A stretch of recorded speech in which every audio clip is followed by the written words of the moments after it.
Can it be true? King Vikramaditya asked in anguish, looking around the well-lit and crowded court. No one replied. All were shocked by the royal astrologer's prediction. Yes, my lord, this is so. However bitter it may be for you, replied the royal astrologer, breaking his silence. His voice was full of grief, yet it was authoritative.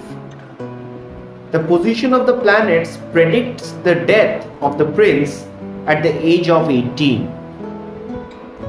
While the king controlled his emotions, the queen sitting beside him could not contain herself.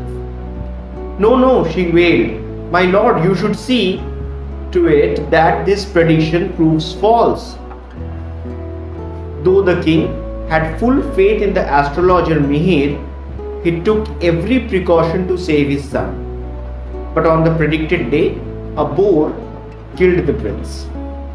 When the news reached the king, he immediately summoned Mihir to his court. I am defeated, you have won, he told Mihir. The astrologer was as sad as the king. He said, My lord, I have not won.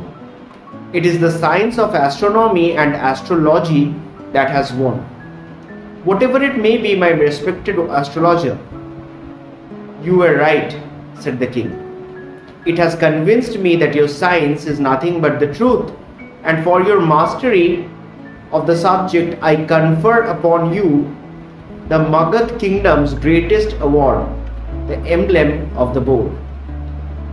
From that time, Mihir came to be known as Varahamihira.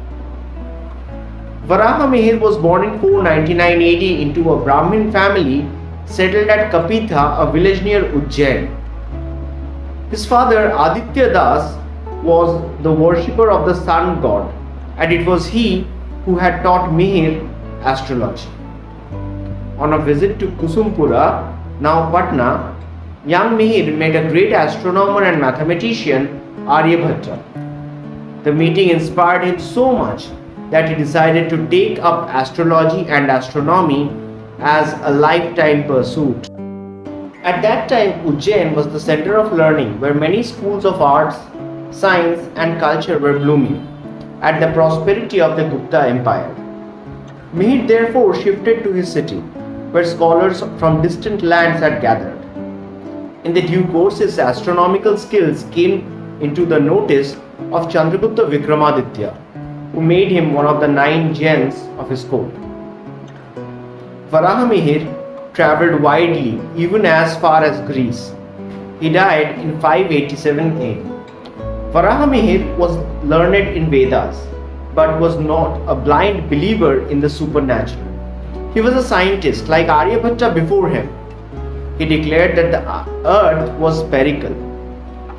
In the history of science, he was the first to claim that some force might be keeping bodies stuck to the earth. That force is now recognized as gravity.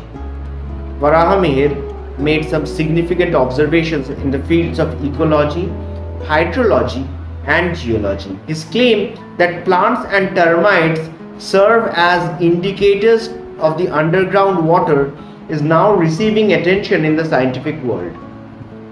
He was a prolific writer. His mastery in Sanskrit grammar and poetry meter enabled him to express himself in a unique style. His encyclopedia knowledge and his lively presentation of the subjects as dry as astronomy made him a celebrated figure. His books such as the Panchasiddhantika, 5 Principles, Virata Samhita, Mastery Collection, and Vraja Jataka, the astrologer work, have put him on a high pedestal in astrology as Chanakya in political philosophy, Manu in law, and Panini in grammar. About his own books, Varahamihira says, the science of astrology is like a vast ocean, and it is not easy for everyone to cross it. My books just provides you with a safe guidance. That was no boast. Even now, they are recognized as masterpieces in the fields of his works. Thank you for listening to us. We hope our article had been meaningful to you. Be subscribed for more notable content.